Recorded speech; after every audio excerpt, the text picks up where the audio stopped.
and good morning. Welcome to Techie Tuesdays and the Geek Tank with yours truly, Sabrina Lowery, your technology evangelist and mompreneur. I am excited to be here with you today to share some back to school trending technology tips and resources for all of my fellow educators. As an instructor, with the Georgia Real Estate Commission, we require several checklists and key points in our outlines in order to develop and get our courses approved. So I wanted to start with the process of developing a lesson plan or course outline by sharing with you one of my favorite resources, and that is Google for Education and Google Classroom.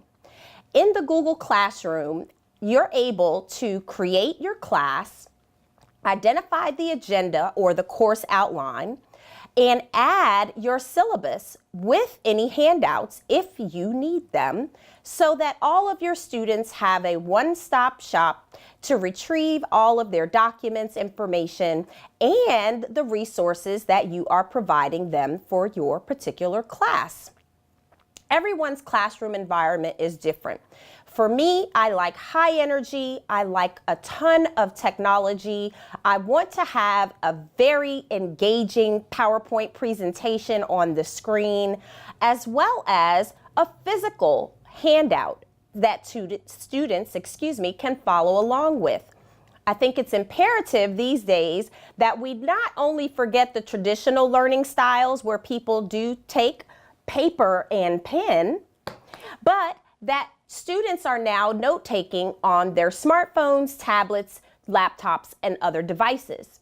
So in your classroom, again, have a system, have your procedures in place so that your students during orientation can learn the best way not only to communicate with you as their instructor, but also to retrieve the resources that you are providing and offering them during and after class hours.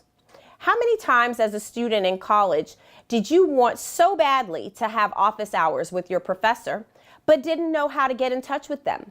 So I'm here to help make technology easy for instructors of today. The professors, the educators, the elementary school, all the way up to higher learning. Technology is key, including,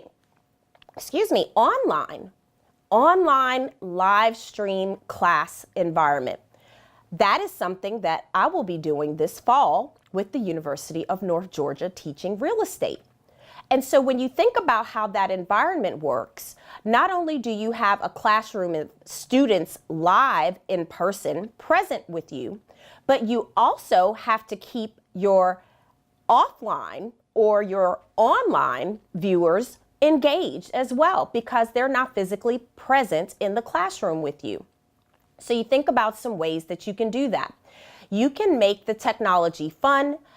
Definitely think about the tech support for anyone that might be having technical difficulty while you're in the class teaching, that there is someone there on standby that might be able to help those students that are having a little difficulty and need some troubleshooting with their technology.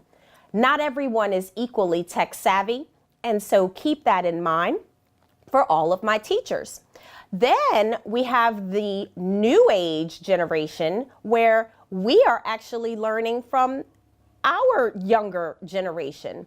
So even in elementary school, I find that having iPad devices and smartphones and tablets is a wonderful way of learning, not only because it keeps the children engaged, but it's also teaching them about technology and how they can use technology as a resource and learn at the same time. For my classroom, I use Google Classroom. And the reason I use Google Classroom is because all you need is a Gmail account. All you need to do is log into the classroom. And from there, your instructor gives you access to the course material, the content. You can create chats within the classroom, in addition to having the students chat amongst themselves in that particular class format. So give Google Classroom a try. It's free. There is a short learning curve to setting that up.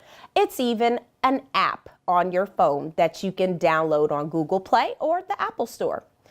Next, let's talk about checklists.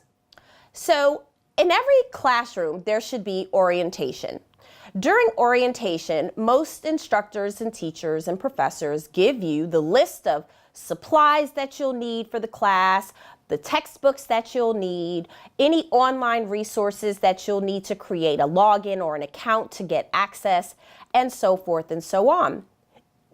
So why not use a simple method like Google Docs, where it is a shared online file that you can create your checklist. And you can make it in a view-only mode where the students are just able to retrieve and download or view that particular checklist during orientation, or you can make it a working document. And what I mean by working document is it then becomes an editable document.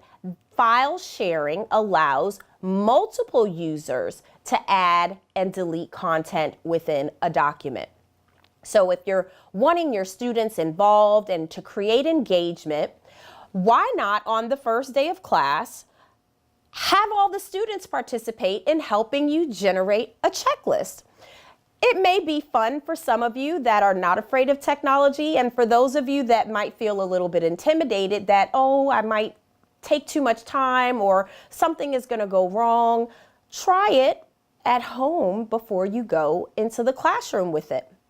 Very simple to use Google Docs, and again, that is a free tool within the Google for Education and Google Classroom platform that you can import that Google document right into your classroom and create it as a shared working file for all of your students.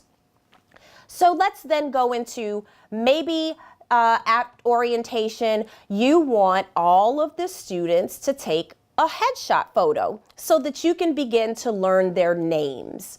So you could create either a Google Slides presentation, or you could even use Google Sheets, which functions like Microsoft Excel. Within the body of the Excel spreadsheet or the Google Slide, you can embed the photo, take a snapshot with your smartphone, add the student's name, and within the body of the slide or the spreadsheet, you then have your class roster.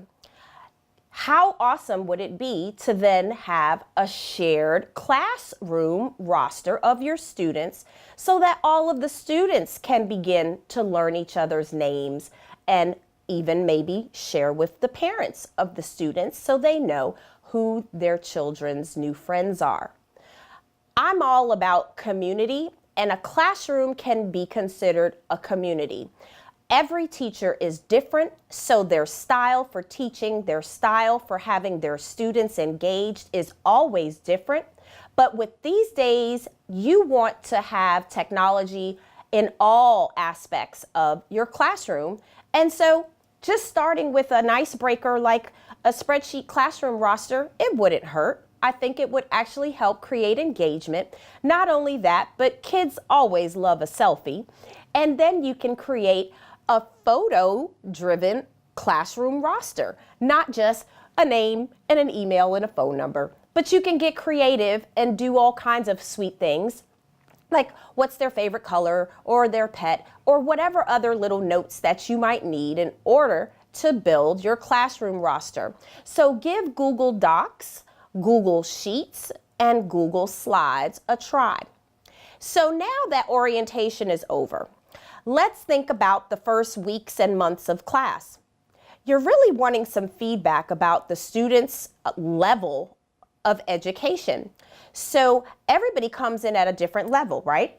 So you think about, well, I've got all these second graders, first graders, kindergartners, new to the school, new to the classroom, new to my community, and I want to create engagement. I want to do a survey and ask my students what would they like to achieve at the end of our time together this school year? How awesome would that be? And even for the younger kids, it still creates conversation and engagement. So don't feel that it's age appropriate or inappropriate activity. Every activity can be considered a learning opportunity. So use that as a learning opportunity to be more engaged with your students. There's nothing more fearful than the students' first few days of class, where they're already shy and intimidated and scared about their new environment, let alone now they've got to learn all of these new people, friends, and faces. So let's give Google a try. We all know how much I love Google's platforms, and they absolutely have done a wonderful job with the Google for Education platform. Give it a try.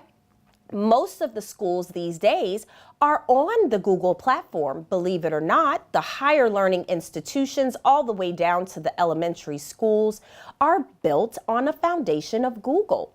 And that makes it so easy for everyone to access documents and share files. And they also have relationships and partnerships with Office 365 so that students have access to the Microsoft Office suite to do their homework assignments and research papers and OneNote for drawing and sketching and you name it, research papers. There's so many opportunities to use technology in the classroom, and I encourage you teachers to not be afraid of the technology. There are so many free courses that you can take, free webinars right at my institution. My learning school is the Geek Tank. And I'm going to leave you a website today